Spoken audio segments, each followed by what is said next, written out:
আসসালামু আলাইকুম এভরিওয়ান, কি অবস্থা? সবাই কেমন আছেন?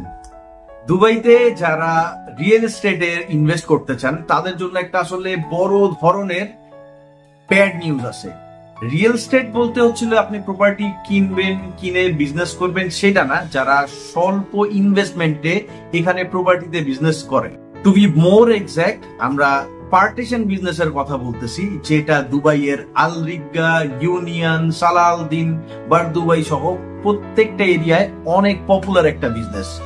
যারা বাংলাদেশ থেকে দুবাইতে আসে প্রপার্টি লাইনে ইনভেস্ট করতে চায়, প্রথমেই তারা পার্টিশন বিজনেস ইনভেস্টমেন্ট করে। এখানে জিনিস যেটা হয়, একটা প্রপার্টি থাকে, একটা ফ্ল্যাট থাকে যেটা আপনি লিজে নিবেন। লিজে নেওয়ার পর এই ফ্ল্যাটটাকে আপনি 10টা অথবা 15টা ছোট ছোট পার্টিশনে ভাগ করবেন এবং প্রতিটা পার্টিশন আপনি আলাদা আলাদা করে রেন্ট আউট করবেন। এখানে পার্টিশনের বিজনেসটা অনেক পপুলার একটা বিজনেস, যেটা দীর্ঘদিন ধরে এখানে চলে আসতেছে। আর এই পার্টিশনের বিজনেসটা ইউনিয়ন অথবা রিগা এইসব এরিয়ায় ফিলিপিনোরা খুবই ভালো মতন করে আসতেছে।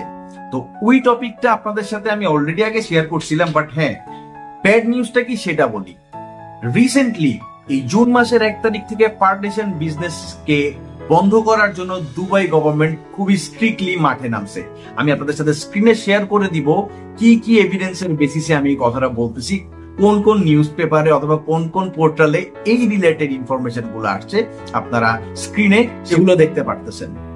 হ্যাঁ, পার্টিশন বিজনেস বন্ধ করার অন্যতম রিজন হচ্ছে একটা ফ্ল্যাট যেখানে হাইয়েস্ট গেলে 4 থেকে 5 জন মানুষ থাকবে, 2 বেডরুমের ফ্ল্যাট, 5 জন মানুষ হাইয়েস্ট থাকবে, সেই ফ্ল্যাটের মধ্যে পার্টিশন করা হচ্ছে 10টা 15টা।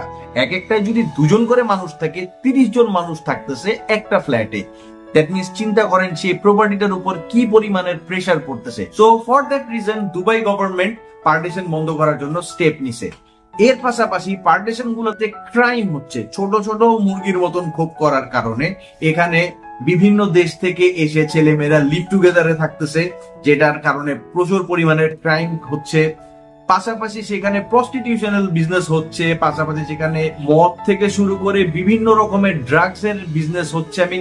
এক কথায় দুবাইয়ের এই ইউনিয়ন, রিগা এইসব এরিয়াটা পুরাপুরি ধ্বংস করে দিচ্ছে এইসব পার্টিশন বিজনেস করা মানুষজন গুলো। ফর দ্যাট রিজন 1 জুন থেকে দুবাই গভর্নমেন্ট পার্টিশনে বিজনেস করাটাকে বন্ধ করার জন্য মাঠে নামছে। তারা অলরেডি রিয়েল এস্টেট কোম্পানিগুলোকে এই পার্টিশন বিজনেস গুলো বন্ধ করার জন্য অলরেডি ইনফর্ম করে দিছে। রিয়েল এস্টেট কোম্পানি থেকে যখন কেউ প্রপার্টি নিতে যাবে, এখন তাদেরকে প্রথমেই আস্ক আউট করা হবে পার্টিশন করবেন নাকি। যদি করেন তাহলে তো ভাই দিবেই না ফ্ল্যাট। পাশাপাশি যারা অলরেডি এক্সিস্টিং এই বিজনেসে, তাদের বাসায় বাসায় গিয়ে, কথাটা মাথায় রাখবেন, তাদের বাসায় বাসায় গিয়ে তল্লাশি চালানোর মাধ্যমে এই পার্টিশন বিজনেস গুলোকে বন্ধ করবে। আর হ্যাঁ, আপনারা যদি কেউ দিয়ে রাখছেন পার্টিশন বিজনেস বন্ধ না করে থাকেন, যদি গিয়ে এখান থেকে অথরিটি আপনার ফ্ল্যাটে পার্টিশন বিজনেস পায়, যেই ওনারের নামে ফ্ল্যাটটা লিজ নেয়া, তাকে 50,000 থেকে শুরু করে 2 লাখ 3 লাখ কত লক্ষ দিরহাম পর্যন্ত যে ফাইন করবে না ভাই, এটা আমি এক্স্যাক্টলি বলতে পারবো না। এটা টোটালি তাদের মুডের উপর ডিপেন্ড করতেছে। সো অনেক মানুষ আপনাদেরকে বলবে দুবাইয়ে আসেন, পার্টিশনের ব্যবসা করেন, প্রত্যেক মাসে 5,000 10,000 দিরহাম প্রফিট পাবেন। হ্যাঁ ভাই, এই প্রফিট পাওয়া যেত, ইনফ্যাক্ট এখনো পাওয়া যায়, কিন্তু এই ব্যবসাটা ইলিগাল ছিল আগে, এখনো ইলিগাল। ইভেন এই ব্যবসাটা বন্ধ করার জন্য এখন দুবাই গভর্নমেন্ট মাঠেও নেমে গেছে। সো আপনারা যথেষ্ট চিন্তা ভাবনা করে ইনভেস্ট করবেন এই খাতে।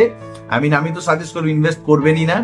আর তারপরও আপনাদের মধ্যে থেকে যাদের অলরেডি এই বিজনেস আছে, চেষ্টা করেন বিজনেসটা কিভাবে ক্লোজ ডাউন করে চলে যেতে পারেন এখান থেকে।